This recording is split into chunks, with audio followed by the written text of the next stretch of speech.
आने वो देवी जी जो थी अपने बच्चे को लेकर के गोद में चली जा रही थी।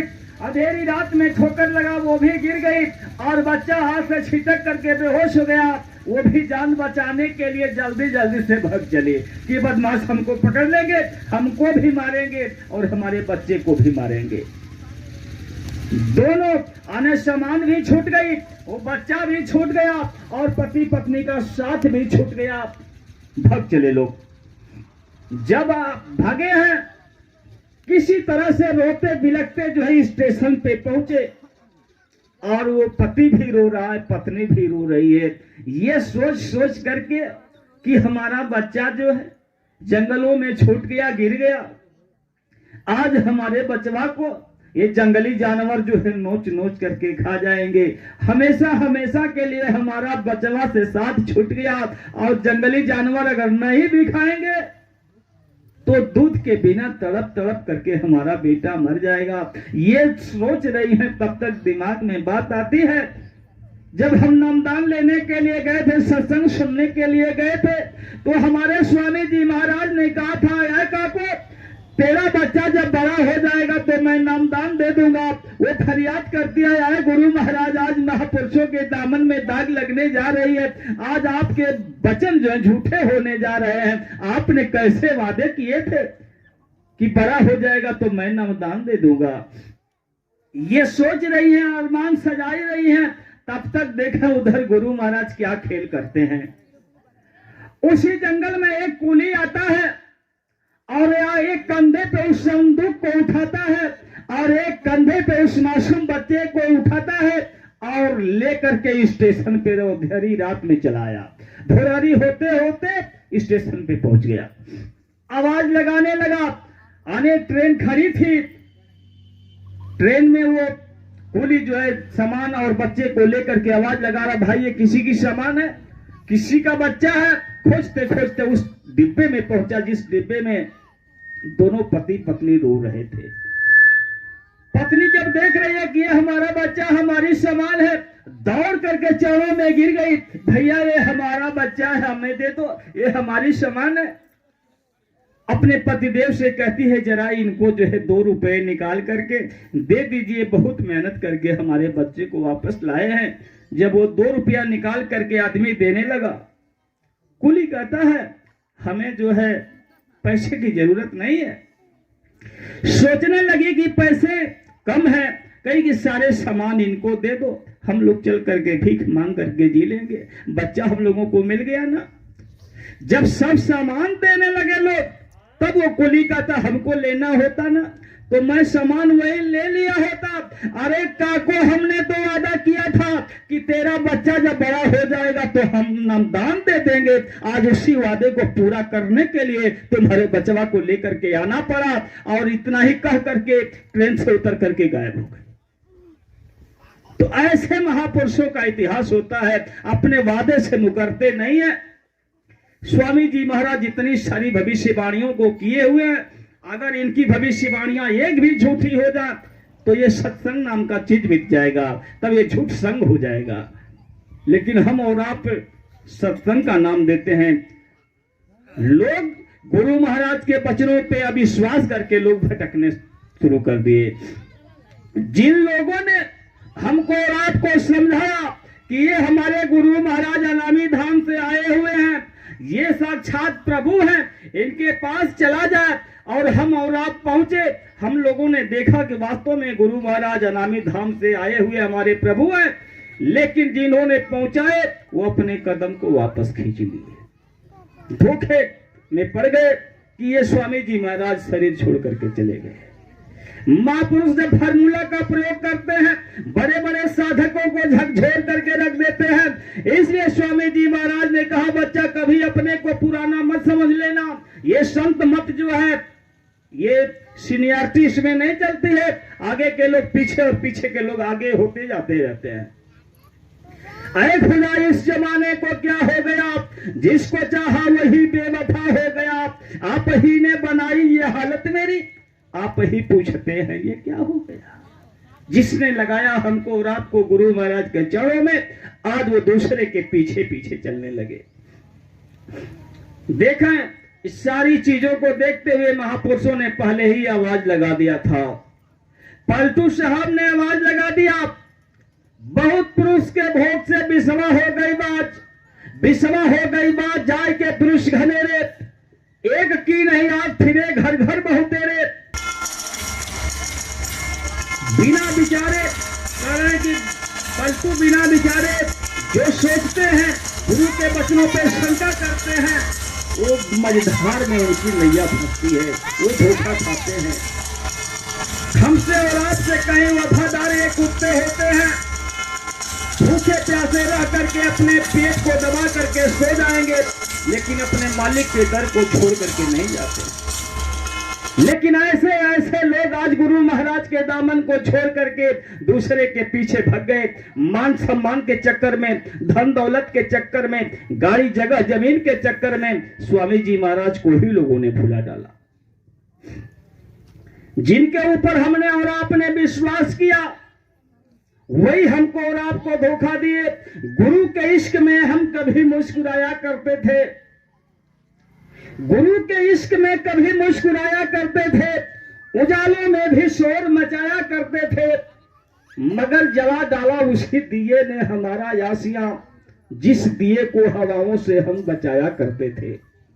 जिनको हमने और आपने अपना गुरु भाई समझा, ये गुरु महाराज के साथ में चलने वाले हैं, ये साधक हैं, उनके ऊपर हमने और आपने विश्वास किया, लेकिन उन्होंने ही गुरु महाराज की सजी सजाई बगिया को लोगों ने मसल डाला, वीरान कर डाला। उन्हीं के चक्कर में हम और आप धोखा खाते चले गए। इसलिए गुरु महाराज के वचनों पे कुर्बान होने की जरूरत है। बड़े बड़े जो साधक होते हैं आवाज लगाते हैं, हमसे मत पूछिए हम किधर जाएंगे, बहुत थक गए हैं अब अपने घर जाएंगे, शीश महलों में हमको न ले जाइए, आईना देख लेंगे तो डर जाएंगे। कहते हैं हमको इस दुनिया में सुंदर सुंदर चीजों से कोई जरूरत नहीं है। मैं वो संकल्प रखता हूं जो हादसों में पलता है, बेसब्र आंधियों में मेरा चिराग जलता है। गर तलब है इन्हें बिजुलियां गिराने की, तो हमें भी जिद है यहाँ आशियां बनाने की। जो साधक होते हैं गुरु के वचनों पे कुर्बान हो जाते हैं, उनको दुनिया से कोई लेना देना नहीं होता है। ऐसे ऐसे गुरु महाराज हमको और आपको जो है आवाज लगाते रहे। बड़े बड़े साधक इस दुनिया में हुए, कहते हैं कि अरे मैंने सुना है समंदर को गुमान आया है, ले चलो हमारी कश्ती उधर ही जिधर तूफान आया है, साहिल छोड़ मझधार में ही डूबेंगे, क्योंकि आज मेरा सतगुरु मेहमान आया है। गुरु के ऊपर कुर्बान होने की जरूरत है। अच्छों को बुरा साबित करना दुनिया की पुरानी आदत है, जो गुरु के वचनों पे शहीद हो जा, सच्ची यही शहादत है। ऐसे कुर्बानी की जरूरत है आज। ऐसा ये स्वामी जी महाराज ने फॉर्मूला जब अपनाया, अफवाहों की जब आंधी चलती है, बड़े बड़े दिग्गजों को झकझोर करके रख देती है, बड़े बड़े साधकों को हिला करके रख देती है। इसलिए हमको और आपको बड़ी सावधानी के साथ गुरु के वचनों को पकड़ करके चलने की जरूरत है। आज का जो परिवेश बना हुआ है, स्वामी जी महाराज ने कहा बच्चा देखो, मीराबाई जो है अपने गुरु महाराज के नाम पे नाच उठी, अगर तू भी अपने गुरु के नाम पे नाच उठे तो तुमको देख करके सारी दुनिया के लोग नाच उठेंगे। आज वो समय आ गया है, हमको और आपको सोने का समय नहीं है, चलने की जरूरत है। गुरु महाराज के पैगामों को जन जन तक पहुंचाने की जरूरत है। ऐसा परिवेश बना हुआ है। जो स्वामी जी महाराज ने हमको और आपको आदेश दिया है शाकाहारी प्रचार करने का, उसका जो है हमको और आपको जम करके प्रचार करना चाहिए। धन की धारा में सारा धर्म बह गया। आज ऐसा परिवेश बन गया, स्वामी जी महाराज ने आश्रम पे ये दौलत इकट्ठी करते रहे, इन्हें काल के जीवों को फंसाने के लिए कुछ भी उसमें मकसद रहा होगा गुरु महाराज का। तभी तो गुरु महाराज ने कहा कि काल के जीव भी बैठ करके नामदान ले लिए हैं, जरा सावधान रहना, बड़ी सावधानी के साथ चलना। तो कहने का मतलब कि धन की धारा में सारा धर्म बह गया। चाहती ये धरा है धवल चेतना, जागो जागो जवानों जगा दो जरा, सोने वालों के दिल में नवल चेतना। आज अपने अंदर जो है विश्वास करें, गुरु महाराज के वचनों पे विश्वास करें और आगे की तैयारी करें। हम और आप जो सुमिरन ध्यान भजन करते हैं कुछ दिखाई सुनाई नहीं देता है। इसका कारण हम लोगों के अंदर ही है। गुरु महाराज में कोई कमी तो है नहीं, सारी कमियां हमारे अंदर और आपके अंदर है। महापुरुषों ने कहा कि दिल का हुजरा साफ कर, जाना के आने के लिए, ध्यान गैरों का हटा उसको बिठाने के लिए, चश्मे दिल से देख जो जो तमाशे हो रहे, दिल सिता क्या क्या है तेरे दिल सताने के लिए। ये कहीं दिल लाखों तमन्नाएं उस पे भी जाते, अभी फिर ठिकाने हैं कहां उसको टिकाने के लिए। कुदरती काबे के महराब में तू सुन गौर से, है यार है दूर से सदा तुमको बुलाने के लिए। क्यों भटकता फिर रहा तू है तलाशे यार वे, रास्ता सहारग में है दिलवर पे जाने के लिए। मुर्शिदे कामिल से तू मिल सिदक और सबूरी से तकी, जो तुझे देगा हम दिलवर पे जाने के लिए। कोसे बातिन है कुसादा जो करे कुछ दिन और अमल, ला इलाहा अल्लाहु अकबर पे जाने के लिए। आने महापुरुष समझा रहे हैं कि दिल का हुजरा साफ कर। ये दोनों आंखों के मध्य भाग में जीवात्मा जहां बैठी है, यही है जीवात्मा का दिल। तो दिल का हुजरा साफ कर, हुजरा माने मकान। क्यों साफ करें? जाना के आने के लिए। आने गुरु महाराज को इस मकान में आराम करने के लिए, बिठाने के लिए, स्वागत करने के लिए इस मकान की सफाई जरूरी है। तो दिल का हुजरा साफ कर, जाना के आने के लिए, ध्यान गैरों का हटाव उसको बिठाने के लिए। देखें बड़ी ऊंची चीज कर रहे हैं कि अगर इस मकान के अंदर गुरु को बिठाना चाहते हो तो मकान की सफाई करो और ध्यान गैरों का हटा उसको बिठाने के लिए। इस मकान के अंदर सिर्फ गुरु महाराज रहेंगे और किसी की जरूरत नहीं है। ध्यान गैरों का हटा उसको बिठाने के लिए। चश्मे दिल से देख जो जो तमाशे हो रहे, ये जीवात्मा की आंख से देखो, ये जो सुंदर सुंदर चीजें बनाई गई, दिल सिता क्या क्या है तेरे दिल सताने के लिए, हमको और आपको फंसाने के लिए। ये सुंदर सुंदर चीजें देवी, ये काल माया जो है रच करके रखी हुई है। ये कहीं दिल लाखों तमन्नाएं उस पे भी जाते हविस, ये कहीं मन है अनंत इच्छाओं को प्रकट कर रहा है। फिर ठिकाने हैं कहा उसको बिठाने के लिए। कह रहे कि कुदरती काबे के महराब में, ये मानव शरीर को महापुरुषों ने कहा कुदरती काबा है। दोनों आंखों के मध्य भाग में जीवात्मा जो बैठी अर्धचंद्राकार आकार बनता है, इसी को महराब करते हैं। कुदरती काबे के महराब में तू सुन गौर से, है आ रही दूर से सदा तुमको बुलाने के लिए। मालिक के मुखार बिंदु से आवाज आ रही है इस जीवात्मा को बुलाने के लिए। मुर्शिदे कामिल से तो मिल सितक और सबूरी से तकी, यानी धैर्य और विश्वास के साथ गुरु के वचनों को पकड़ करके और चढ़ाई करें। क्यों भटकता फिर रहा तू है तलाशे यार में, रास्ता सहारग में है दिलवर पे जाने के लिए। आने प्रभु के पास जाने के लिए, गुरु के पास जाने के लिए। सहारग मतलब सुखवाना नारी से होकर जीवात्मा आई और उसी नारी से होकर के जाए।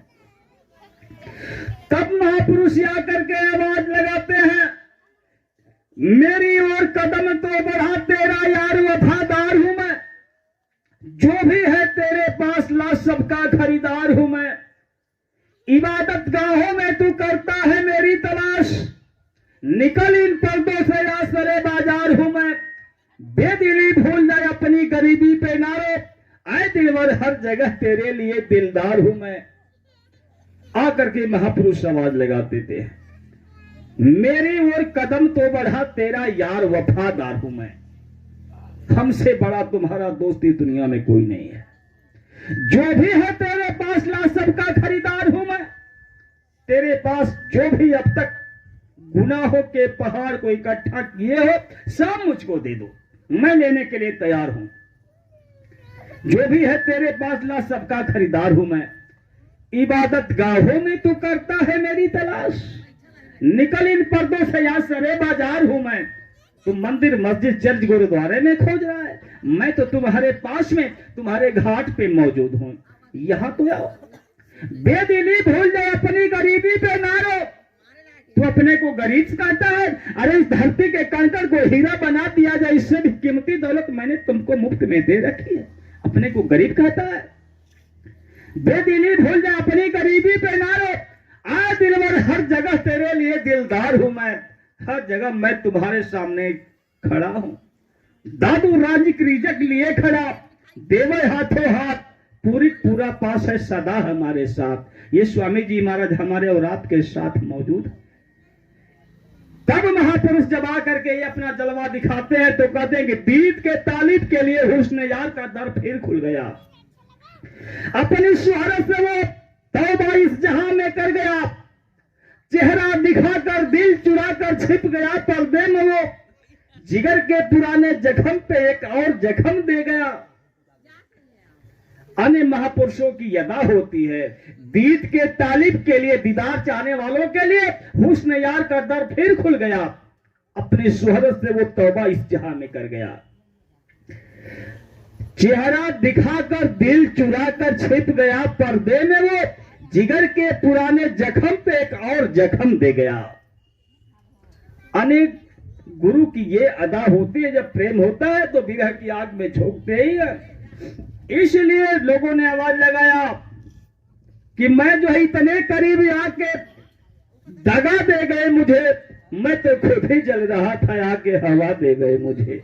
मैं तो इस काल माया के जेल में काटे पीटे जा ही रहे थे, आए गुरु महाराज आप आकर के प्यार करके हमको छोड़ करके और कहां चले गए। सारे महापुरुषों ने खेल किया इस चीज को, हमारे स्वामी जी महाराज कोई नई खेल नहीं किए, और वो किए हैं अपने अपने समय में, और लोग भटकते रहे हैं। गुरु महाराज जब आए, कहा गुरु महाराज की प्रेम करो। प्रेम गुरु से कब होगा? गुरु के लिए रोना पड़ेगा। जिसने भी मालिक को पाया और रो करके पाया। सूरदास जी भी अपने समय में जब सत्संग सुना रहे थे, उनसे भी एक शिष्या जो है प्रेम कर बैठी।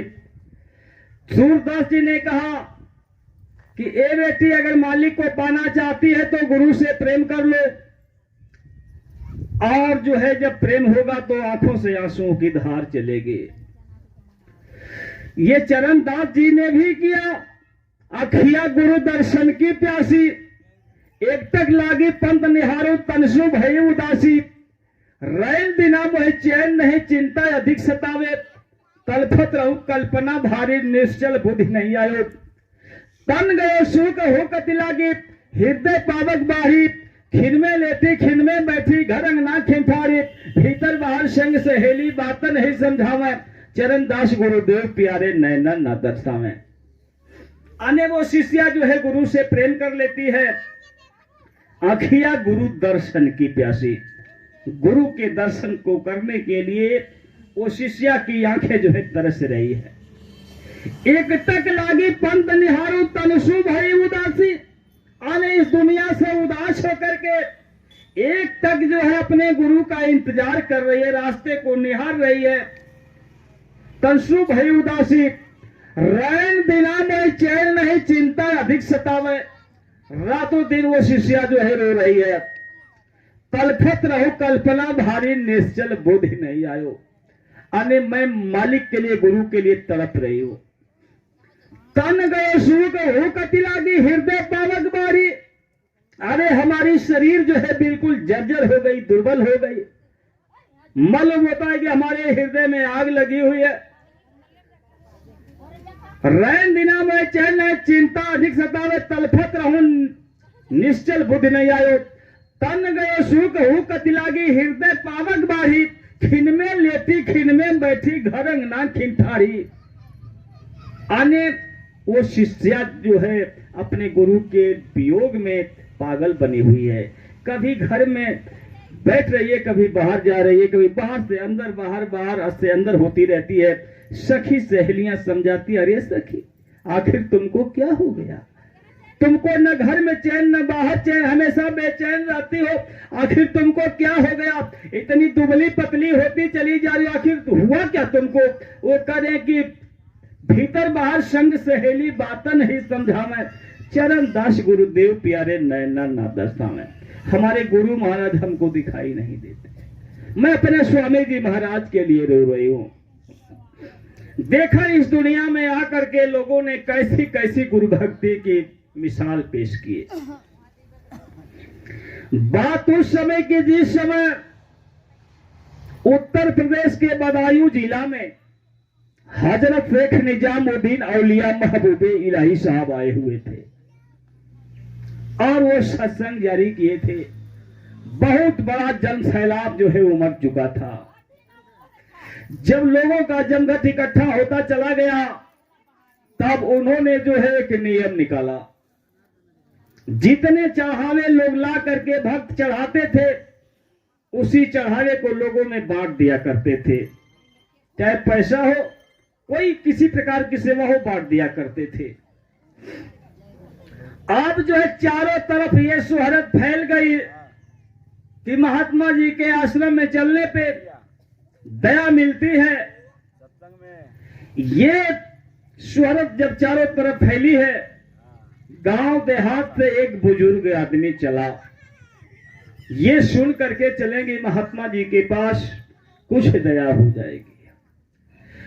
वो बुजुर्ग आदमी जब निजामुद्दीन साहब के आश्रम में पहुंचा, जा करके चरणों में शीश झुका करके फरियाद किया, हुजूर मैं गांव देहात से आया हुआ हूं, मैं बड़ा ही गरीब हूं, हमारे पास खाने के लिए एक दाना भी नहीं है, हमारे घर में कोई है भी नहीं, हमारा परिवार जो है बिखर गया, दवा कराते कराते सब लोग हमको छोड़ करके चले गए, पैसा भी खत्म हो गया, खाने के लिए कुछ सामान भी नहीं है, हमारे घर में मात्र एक हमारी बिटिया है जो सयानी हो चुकी है, उसकी शादी करनी है, हमारे पास जो है एक पैसा भी नहीं है और एक दाना भी नहीं है, कुछ दया हो जाती मैं अपने बेटी की शादी कर लेता। गुरु महाराज कहते अच्छा ठीक है बच्चा बैठो, कोई अब बच्चे हमारे आएंगे चढ़ावा लेकर के, मैं उस चढ़ावे को तुमको दे दूंगा और ले जा करके तू अपनी बिहुल बिटिया की शादी कर लेना। वो बुढ़ा आदमी आश्रम में बैठ गया। शाम होने लगी, सूरज ढलने लगा, कोई चढ़ावा लेकर के संजोग बस नहीं आया। कहा हुजूर हमारे घर में हमारी बेटी सयानी है, अकेली है, मैं घर जाना चाहता हूं। गुरु महाराज ने कहा अच्छा ठीक है बच्चा, घर जाना चाहते हो तो जाओ, कोई चढ़ावा लेकर के तो आया नहीं और हमारे पास कुछ रुपए पैसे तो इस समय है नहीं, ले जा, ये हमारी जूती है, इसको बेच करके और अपनी बेटी की शादी जो है रचा लेना। वो फटी हुई जूती को लेकर के बुजुर्ग आदमी जो है रुमाल में बांधा और बांध करके चल दिया। उस जूती को रुमाल में बांध करके बुजुर्ग आदमी घर को चल दिया और देखा उधर से जो है एक लड़का बहुत सोने चांदी हीरे जवाहरात जो है ऊंटों पे काफिले के तौर पे लाद करके ला रहा था। आखिर वो लड़का कौन था? जिसका नाम स्वामी जी महाराज ने बताया अमीर खुसरो, उसी का नाम सप्रो भी गुरु महाराज ने कहा। वो अमीर खुसरो जो है बंगाल में गया हुआ था। बंगाल की धरती पर कवियों का बहुत बड़ा सम्मेलन, विश्व सम्मेलन हो रहा था। अमीर खुसरो कवि था, वो भी उस सम्मेलन में गया था और उस सम्मेलन में भाग लिया और विश्व विजयी घोषित हुआ। सारे पुरस्कार जो है लाद करके ला रहा था और बूढ़े आदमी जूती लेकर के इधर से जा रहा था। दोनों लोगों से मुलाकात होती है, जूती से खुशबू बिखर रही थी, किसी को पता नहीं चल रहा था, लेकिन अमीर खुसरो को मालूम हो गया ये हमारे गुरु महाराज की जूती की खुशबू है। बूढ़े आदमी से जाकर के पूछा कि ये इसमें रुमाल में क्या बांध करके लिए हो? कहा कि इसमें जो है गया था महात्मा जी के पास, उन्होंने जूती दिए हैं, मैं ले जा रहा हूं, इसको बेच करके हमको अपनी बेटी की शादी करनी है, जूती तो लिया। कहे कि इसको बेचेंगे? कहे हाँ मैं बेचना चाहता हूं। कितनी कीमत लोगे? कहे जो देना है दे दीजिए और ले जाइए इसको। वो अमीर खुसरो ने कहा कि देखो ये जो काफिले आ रहे हैं सब इन ऊंटों पे जो हीरे सोने चांदी जवाहरात लदे हुए हैं सब ले जाओ और इस जूती को दे दो। वो बुजुर्ग आदमी कहा कि मैं मजबूरी का मारा हूं और आप मजाक करते हैं। कहे मैं मजाक नहीं करता हूं, ले जाओ सारी सामान और बस जूती को दे दो। वो अमीर खुसरो जूती को लेकर के प्रसन्न होकर के गुरु के आश्रम में प्रवेश करता है। इधर गुरु महाराज जो है बड़ी बेसब्री से अमीर खुसरो का इंतजार कर रहे हैं। हमारा बेटा जो है गया कवियों के सम्मेलन में वहां से आता होगा, पुरस्कार लेकर के आता होगा, हाजिर हुआ कदमों में। गुरु महाराज ने पूछा, अरे बेटा तू गया था वहां सम्मेलन में और वहां तुम हार गया? अमीर खुसरो ने कहा, हुजूर मैं हार नहीं गया, मैं जीत गया। कहे कि तब पुरस्कार सब क्या हुए? अमीर खुसरो ने कहा, हुजूर आपकी जूती को एक बुजुर्ग आदमी लेकर के जा रहा था, मैंने सारे सामान को हीरे जवाहरात सोने चांदी को दे दिए और उस जूती को खरीद लिए, ये सोच करके कि हमारे स्वामी जी महाराज की एक ही जूती है, खरीद करके लेकर चलाया। इतनी बात सुनते ही गुरु महाराज डांट पड़े, तुम्हारी इतनी औकात हो गई, इतनी हिम्मत कैसे हो गई हमारी जूती की कीमत लगाने की? तू हमारी जूती की कीमत लगा दिया, भाग जाओ यहां से, चले जाओ घर और जाकर के घर बैठ करके भजन करना। इतनी बात सुनते ही वो अमीर खुसरो जो है कांपने लगा, रोने लगा, सोचने लगा कि हमने तकलीफ दे दिया गुरु महाराज को। मैंने सोचा कि जूती गुरु महाराज की एक ही है और गुरु महाराज को तकलीफ हो गई, गुरु महाराज डांट रहे हैं, लेकिन ये तो दया के सागर है, गुनाहों की माफी मांग ले, गुरु महाराज तो माफ कर देंगे।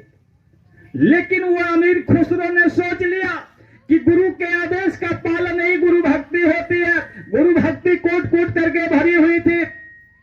सोच लिया कि अगर गुनाहों की माफी मांगता हूं तो गुरु के आदेश का उल्लंघन हो जाएगा, गुरु के आदेश का उल्लंघन जब हो जाएगा तो गुरु भक्ति में दाग लग जाएगी।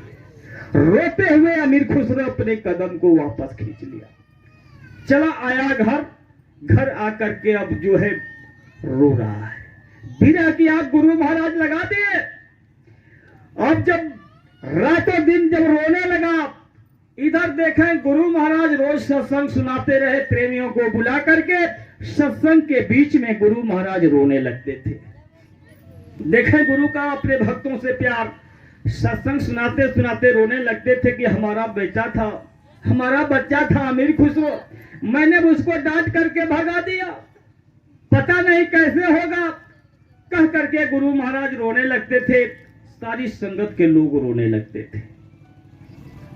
ये सिलसिला तो कुछ दिन चला। अचानक एक दिन सत्संग सुन करके प्रेमी जो है कहीं रास्ते को पकड़ करके जा रहे थे और अमीर खुसरो से मुलाकात हो गई। अमीर खुसरो अपने गुरु भाइयों को देख करके जो है द्रवित हो गया और पूछने लगा, भैया जरा हमारे स्वामी जी महाराज की हाल क्या है, जरा ये बताओ हमारे गुरु महाराज कैसे हैं, हमारे स्वामी जी महाराज को कोई तकलीफ तो नहीं ना है, हमारे स्वामी जी महाराज की तबीयत ठीक है ना, हमारे स्वामी जी महाराज को समय से खाना दिया जाता है ना?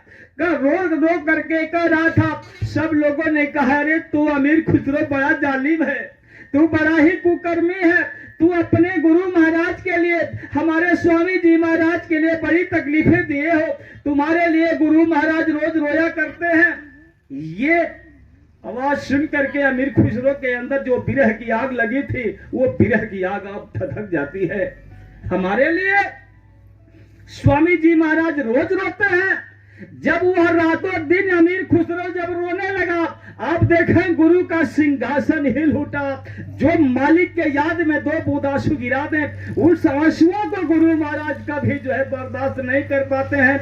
इसलिए लोगों ने कहा, मैं बिरहीन बौरी भई, जाना ना कोई भेद, अगिन बरई ही राज रे, भयो कलेजे छेद। अने रातों दिन जब बिरह की आग धधक जाती है, गुरु का सिंहासन हिल उठा और गुरु महाराज अपने प्रेमियों को लेकर के ऐसे लायक बेटवा अमीर खुसरो के गांव पहुंच जाते हैं। काफिले को लेकर के पहुंच रहे हैं। अमीर खुसरो दूर से देख रहा है, हमारे स्वामी जी महाराज आगे आगे आ रहे हैं, पीछे से हमारे गुरु भाई आ रहे हैं। दौड़ करके जा करके कदमों में गिर करके रोने लगा, हुजूर आपका इस अभागा बेटवा के घर कैसे आना हो गया, आदेश दिए होते मैं आकर के आपका दर्शन दीदार वहीं कर लिया होता। गुरु महाराज चुप कराने लगे, बेटा चुप हो जा, मैं तुम्हारे लिए आया हूँ, मैं तुमको लेने के लिए आया हूँ। बहुत समझाने के बाद जो है अमीर खुसरो चुप होता है। गुरु महाराज अमीर खुसरो को साथ में लेकर के दिल्ली शहर की तरफ कुछ किए। दिल्ली शहर में वो काफिला पहुंचा है, शाम हो गई, सूरज ढलने लगा। गुरु महाराज ने कहा आज पड़ाव यहीं रुकेगा, कल सवेरे दूसरे पड़ाव के लिए चलेंगे। सब लोग जो इधर उधर घूमने लगे तो पता चला कि यहाँ जो है बेश्याओं का डेरा है। लोगों के अंदर देखा अभाव पैदा होने लगा। महापुरुष जो है सीधा डमरू बजा करके भीड़ लगाते हैं, जब उनको जैसा उचित समझ में आता है उल्टा डमरू बजा देते हैं, भीड़ बिखर जाती है। उल्टा डमरू बजाना शुरू कर दिया गुरु महाराज। सब लोगों ने देखा यहाँ बेश्याओं का डेरा है। देखिए गुरु महाराज को कहीं जगह नहीं मिली, बेश्याओं के डेरे में हम लोगों को ला करके रोक दिया। लोग सोच ही रहे थे, तब तक गुरु महाराज ने दूसरा वार कर दिया। कहा बच्चा जरा तुम लोग यहाँ ठहरो, मैं जा रहा हूं कोठे पे, हमारा कुछ काम है। कोठे पे चले जाते हैं। जब कोठे पे पहुंचे हैं, दरवाजा खोल करके सामने एक वेश्या आकर के खड़ी होती है। गुरु को देखते ही चरणों में गिर गई। वो गुरु महाराज की शिष्या थी। महापुरुषों के एक एक निशाने पे हजारों शिकार हुआ करते हैं। वो रो रो करके करे, हुजूर आपका ऐसा भागन बिटिया के घर कैसे आना हुआ। गुरु महाराज ने कहा, ये बेटी मुझको रात भर ठहरने के लिए जगह दे दे, तू किसी दूसरे कमरे में चली जा। वो बेटिया कहते हुजूर आपका ही घर है, जितने दिन रहना है रहिए और जहां रहना है वहां रहिए। गुरु महाराज ने कहा बस रात भर का सवाल है, ये बेटी जरा अपने नौकर को बुलाओ तो हमारे पास। देखा लोग सोच रहे हैं कि बेश्या के पास गए, तब तक तीसरा बार गुरु महाराज कर दिए। नौकर से कहे कि ले जा ये रंगीन बोतल, इसमें पानी भर के नीचे से लेकर के आ। नौकर आता है, रंगीन बोतल में पानी भर करके लेकर जब चला है, लोग सोचने लगे देखो बेश्याओं के डेरे में रोका, बेश्या के पास गए, अब ये शराब पिएंगे, चलो यहां से चलना है। सारी संगत के लोग वहां से चल दिए।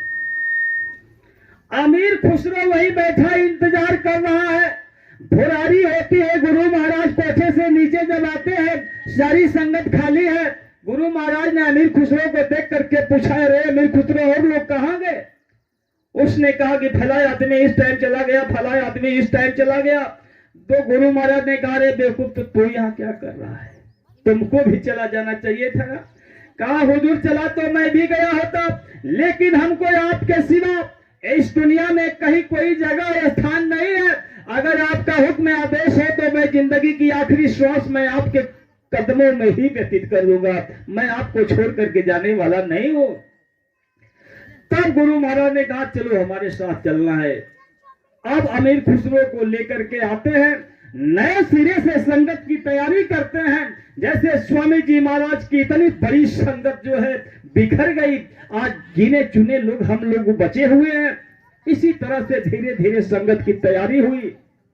जब संगत की तैयारी हो गई, गुरु महाराज ने अमीर खुसरो को आदेश दिया, पुनः उसी बंगाल शहर में जाओ और जाकर के हमारा ये पैगाम दुनिया वालों को सुना देना, सब लोग शाकाहारी हो जाए, मांस मछली अंडा ताजी शराब का त्याग कर दे।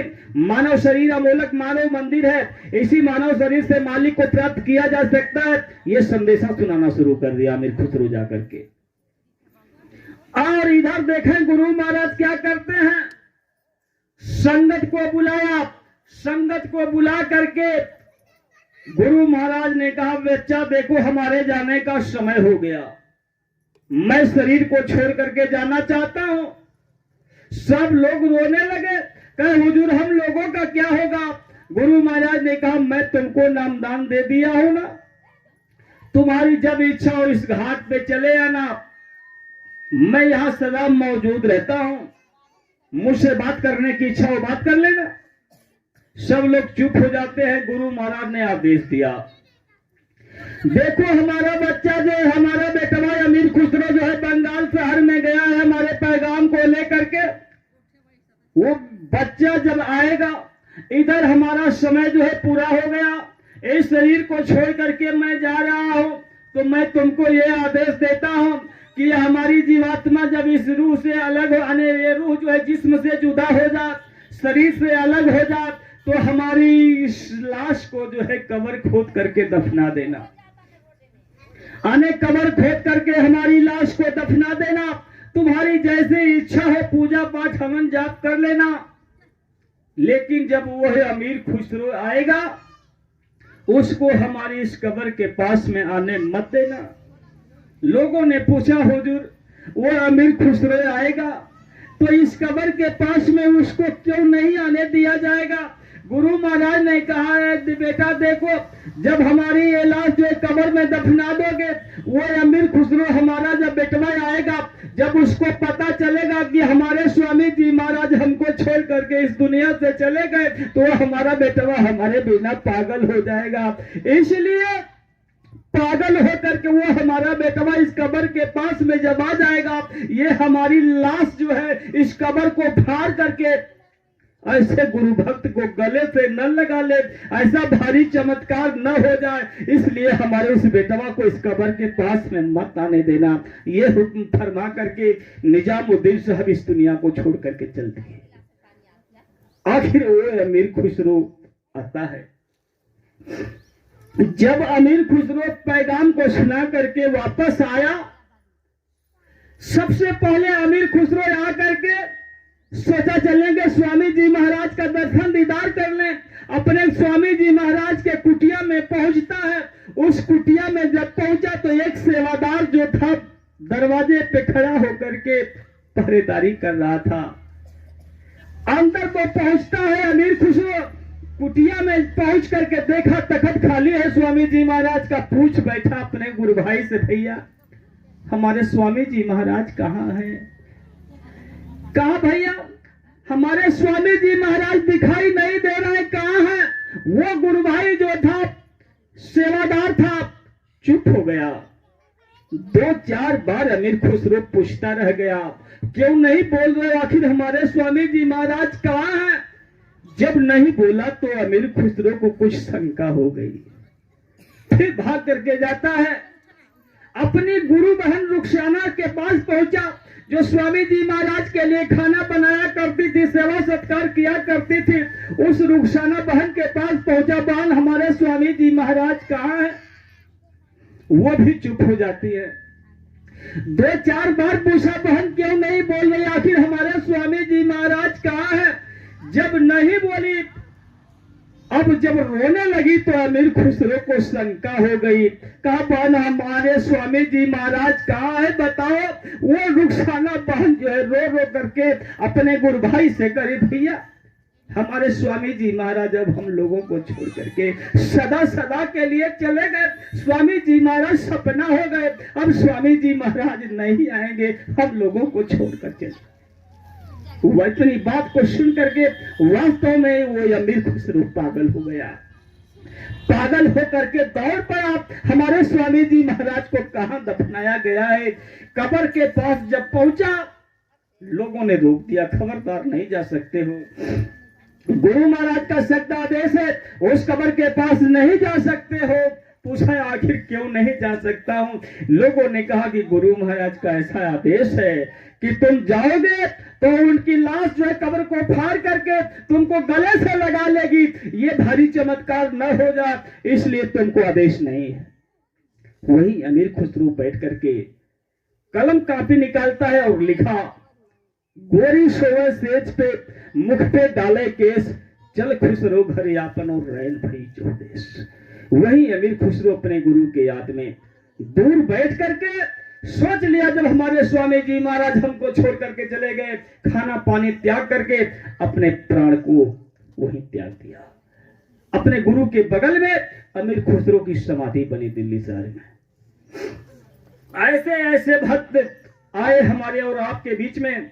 स्वामी जी महाराज के जिस समय भक्ति प्रचंड रूप धारण कर चुकी थी, ये धरती पे जो पाप का घड़ा जब भरने लगा, गुरु महाराज ने आह्वान कर दिया कि धरती पे पाप का घड़ा भरने जा रहा है, कुदरत में फैलाई हुई है, कुदरत के एक ही झटके से 20 करोड़ लोगों का सफाया हो जाएगा। तमाम जब आवाजें गुरु महाराज लगाने लगे, यहां से लेकर के आसमानों तक चर्चे होने लगे। फिर चर्चे आसमानों में जमी वालों का क्या होगा, सदा आई खुदा खुद जाएगा, खुद रहनुमा होगा। लोग कैसे पहचानेंगे उसे, अरे वो एकता हुस्न में होगा, औरों से जुदा होगा। भूतों को होश कैसे आएगा, कैसे वो मनाएगा, अपने इश्क से खींचेगा, वो नगमा सरा होगा। जो वाजिब गुनाहगार है उनकी सजा का क्या होगा, बकस दे अपनी रहमत से तो क्या होगा। अने यहां से लेकर के आसमान तक चर्चे होने लगे कि अब धरती पर क्या होगा, बहुत भारी विनाश लीला होने जा रही है। तो आवाज आई कि वो खुदा खुद जाएगा, खुद रहनुमा होगा। लोग कैसे जानेंगे उसे, आवाज आई इतना सुंदर होगा, वो एक लौटा महापुरुष होगा, वो एकता हुस्न में होगा, औरों से जुदा होगा, अरे सबसे अलग होगा, उसकी नकल कोई नहीं कर सकता है। लेकिन नकल करने वाले लोग कर रहे हैं। स्वामी जी महाराज ने कहा नकल करने वाले मारे जाएंगे, अने उनको जो है सजा से आना पड़ेगा। ऐसा समय आगे आने जा रहा है। स्वामी जी महाराज ने सब कुछ समझा दिया। हमको और आपको ये समझना है कि आखिरकार इतनी बड़ी दौलत लेकर के 40-45 करोड़ लोगों को स्वामी जी महाराज नाम की दौलत लुटाए। ये धरती का इकलौता ऐसा इतिहास है, आखिर इनको दौलत कहां से मिली। ये दौलत जो है वही राधा स्वामी जी महाराज, जिनको हम और आप जो है सेठ शिवदयाल सिंह जी महाराज के नाम से जानते रहे, उनके शिष्य थे गरीब साहब जी महाराज। गरीब साहब जी महाराज के भक्ति से प्रभावित होकर के राधा स्वामी जी महाराज ने ऐलान कर दिया मौज में आकर के, बच्चा आज तुम जिसको कह दोगे मैं उसकी जीवात्मा को अनामी धाम पहुंचा दूंगा। मौज में आ गए। तब उसने गरीब साहब जी ने कहा हुजूर हमको जो है मौका दे दीजिए, कल का, कल मैं बता दूंगा। कहे कि चलो कल सवेरे बता देना। सुबेरा हुआ जब आश्रम में गरीब साहब जी महाराज पहुंचे, गुरु महाराज ने कहा तुमने विचार किया किसको अनामी धाम पहुंचाना है। कहे हाँ मैंने विचार कर लिया। मैं सोच रहा हूं कि जिस गाय का दूध ला करके हम पीते हैं, आप भी पीते हैं, उस गैया की जीवात्मा को अनामी धाम भेज दिया जाए। तब तक गुरु महाराज कुछ बोलना ही चाहते हैं, तब तक दूसरा प्रश्न कर दिए, हुजूर मैं सोच रहा हूं कि जो ग्वाला इस गैया को अपने पास में रखा है, उस ग्वाला की जीवात्मा को भी अनामी धाम पहुंचा दिया जाए। फिर गुरु महाराज कुछ बोलना चाहते हैं, तब तक तीसरा प्रश्न कर दिए, हुजूर मैं सोच रहा हूं कि सारे जीव जो हैं दुखित हैं, सबकी जीवात्मा को अनामी धाम पहुंचा दिया जाए। बड़े दीन बन करके, छोटे बन करके अपने गुरु के सामने फरियाद कर रहे थे। सतगुरु से करो पुकारी, संतन मत कीजे जारी, जीवन का होए उधारी, मैं देखूं यही बहारी, मैं मौज करूं फिर भारी, सब यारत करें तुम्हारी, मैं हरखू खेल निहारी, अब कीजे दया विचारी, मैं बालक शरण आधारी, मेरी सुनो बेनती भारी। करें कि आए स्वामी जी महाराज मैं सोच रहा हूं कि आप संत मत ही जारी कर दीजिए, संतन मत कीजिए जारी, जीवन का हुए उधारी, संत मत को ही आप जारी कर दीजिए और सारे जीवों को आप जो है समेट करके अनामी धाम पहुंचा दीजिए। सारे जीव जो है इस काल माया के जाल में, काल माया के देश में मारे काटे जा रहे हैं, सबका उद्धार हो जाए। आप संत मत जारी कर दीजिए और आए स्वामी जी महाराज ऐसी मौज कर दीजिए कि मैं मौज करूं फिर भारी, सब यारत करें तुम्हारी, आप ऐसी दया की बरसात कर दीजिए, हमारे ऊपर, मैं इनको नाम दान दे दूं, इनके कर्मों को अपने ऊपर उठा लो और हम और ये सारे जीव मिलकर के हुजूर आपका गुणगान करें। मैं मौज करूं फिर भारी, सब यारत करें तुम्हारी, मैं हरखू खेल निहारी, अब कीजिए दया बिचारी। आए स्वामी जी महाराज, मैं ये खेल देख करके प्रसन्न होना चाहता हूं कि सारे जीव मालिक के देश में आए और जाएं। तब राधा स्वामी जी महाराज ने कहा, मैं एक जीव के लिए कहा और तू सारे जीवों की बात करता है, ऐसा नहीं हो सकता। कहे हुजूर, जब ऐसा नहीं हो सकता तो आप हमारी जीवात्मा को अनामिक धाम पहुंचाए हैं। इस मानव शरीर में रहते हुए मैं इस प्रभु के पास आता जाता हूं, तो आप जो है हमारी जीवात्मा को वापस कर दीजिए। मैं इन जीवों के साथ में अन्य जितने जीव हैं, ये मानव है चाहे अन्य जोनियों के जीव हैं, इनके साथ में मैं नरकों में चला जाऊंगा, 84 में चला जाऊंगा, लेकिन हुजूर हमको उस देश में नहीं जाना है। गर मौज न हो या न्यारी, तो फेरो सूरत हमारी, घट भीतर होए करारी, शब्दा रस करे यहारी, दोनों में से एक करो रे या दोनों करो दयारी, मैं राजी रजा तुम्हारी, सतगुरु स्वामी गोद पड़ारी। ऐ स्वामी जी महाराज, अगर ऐसी मौज नहीं हो सकती, हमारी जीवात्मा को वापस कर दीजिए। तब भगवान भक्तों के अधीन होते हैं, वही राधा स्वामी जी महाराज जो है मौज में आ जाते हैं और मौज में आ करके आवाज लगा दिए, चलो तुम्हारी चौथी पीढ़ी में एक महापुरुष आ रहा है, उसको पूरा पावर होगा, अगर वो चाहते तो पूरे ब्रह्मांड को समेट कर लेकर के चला जाएगा, उसको कोई रोक टोक नहीं सकता है। वही गरीब साहब जी के बाद जो है आने पंडित विष्णु दयाल शर्मा जी, इसके बाद जो है दादा गुरु महाराज, और ये चौथी पीढ़ी में स्वामी जी महाराज के लिए संकेत कर दिया था। तो ये तमाम सारे इतिहास भरे पड़े हुए हैं। अब चूंकि दूर दूर लोगों को जाना है, मैं अपने वाणियों को यहीं विराम देंगे।